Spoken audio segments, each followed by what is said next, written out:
Livro 50 Dias com o Espírito Santo. Um novo tempo que pode mudar sua vida. 29 dia. Nuvem que nos transfigura. Vem Espírito Santo, paira e sobra também sobre os meus caos. Ilumina as minhas trevas. Salmo, capítulo 18, versículo 29. Com certeza, a nuvem é a metáfora menos conhecida do Espírito Santo. Isto é impressionante, porque a sua força na Bíblia é discretamente fundamental. Já na criação se afirma que o Espírito pairava sobre as águas. Gênesis capítulo 1, versículo 2. Podemos ver aqui o vento de Deus pairando sobre os caos, mas a imagem também remete a uma cosmogonia típica em muitas religiões, em que a nuvem se coloca sobre uma espécie de ovo cósmico para gestar a vida. A mesma imagem retorna com força no episódio em que Deus abre o Mar Vermelho para libertar seu povo do Egito. A coluna de nuvens que os precedia pôs-se detrás deles. Êxodo, capítulo 14, versículo 19. Essa coluna de nuvem luminosa jamais abandonou o povo de Deus em sua caminhada pelo deserto rumo à terra prometida. E do meio da nuvem que Deus fala a Moisés e lhe dá as tábuas da lei. Êxodo, capítulo 19, versículo 9.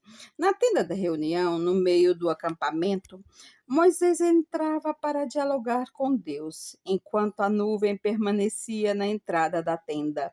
Êxodo, capítulo 33, versículo 9. Quando Moisés saía, o rosto dele brilhava.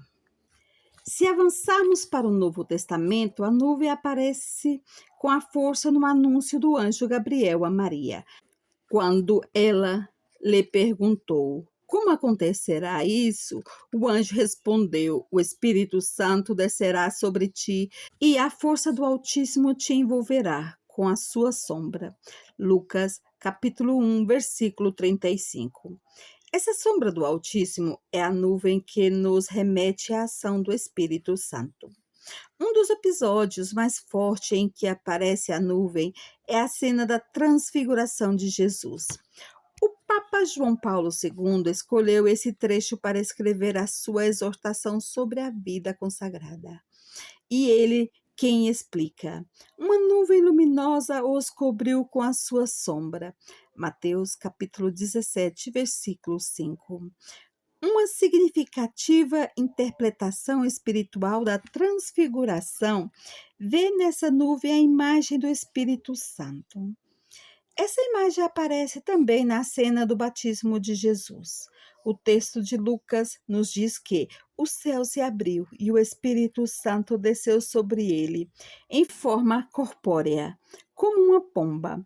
Lucas, capítulo 3, versículo de 21 a 22. A imagem do Espírito Santo como pomba, tão popular, é na verdade uma alusão à nuvem. Oremos. Vinde, Espírito Santo, nuvem que nos transfigura, envolvei-nos com vossa sombra e transfigurai-nos para que o nosso rosto brilhe com a luz do céu. Que dessa nuvem eu possa ouvir a voz do Pai que diz: este é meu filho amado. Amém.